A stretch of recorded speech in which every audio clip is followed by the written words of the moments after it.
My classroom is, think of it as having no walls and no boundaries. So I have the luxury of really teaching family members that are out there across the state and across the country about families and aging is my content that I teach. And I also reach professionals and train professionals who are out there. So the way I reach people varies a lot. I use all kinds of different methods. So I might use web-based, I might use podcasts, I might use print material. So multiple ways of reaching those two audiences. Along with no walls or no walls to the classroom, I also don't have to grade. That's a real exciting thing from my vantage point. Because I've taught undergrads in the past, and grading and evaluation is not one of my favorite things. So these are professionals who are learning. They're maybe getting professional development credit. They're learning, for example, they might be practitioners working around elder abuse, and they're coming to a session to learn about elder financial exploitation from me. So they might be getting credits, but they're there because they want to be there. They're learning how to be better practitioners, not for grades, not for other kinds of incentives typically.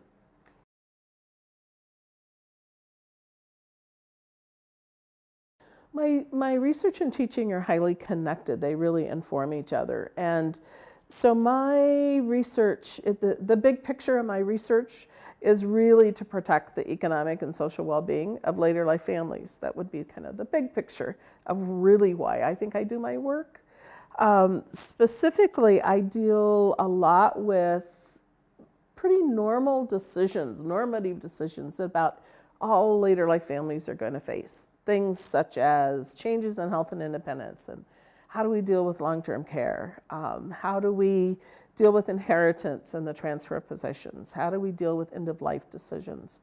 Those are three big ones that I've spent a lot of my research career focused on, understanding the complexities of those decisions, how to help families make more informed decisions about those situations. And so those are kind of, that's the big areas that I focus on around really helping families navigate decisions that they probably aren't going to escape but don't have a clue how to address. One of the ones that I'm really focused on and have been the last couple of years, and there's just lots of work to do yet, is that's around understanding what fair means. And it may sound really simple. It's like, well, fair means equal, right? Well, no. Particularly when you think about what's fair in terms of complex family relationships and different kinds of resources that might be transferred. So part of the research I've been invested in is really trying to understand how family members, mostly older adults and adult children, siblings, navigate what fair means.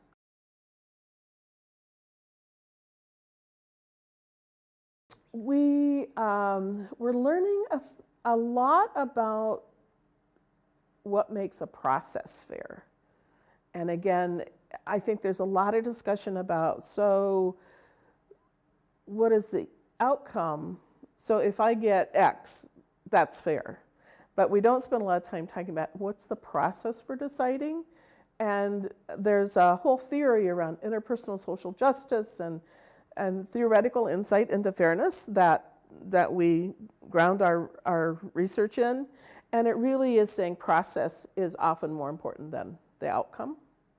And so what is it about process that matters? So that's what we're starting to get at, as, again, being able to really discover what helps protect economic and social well-being of families in later life. That's kind of my ultimate driving force, is how do we do that?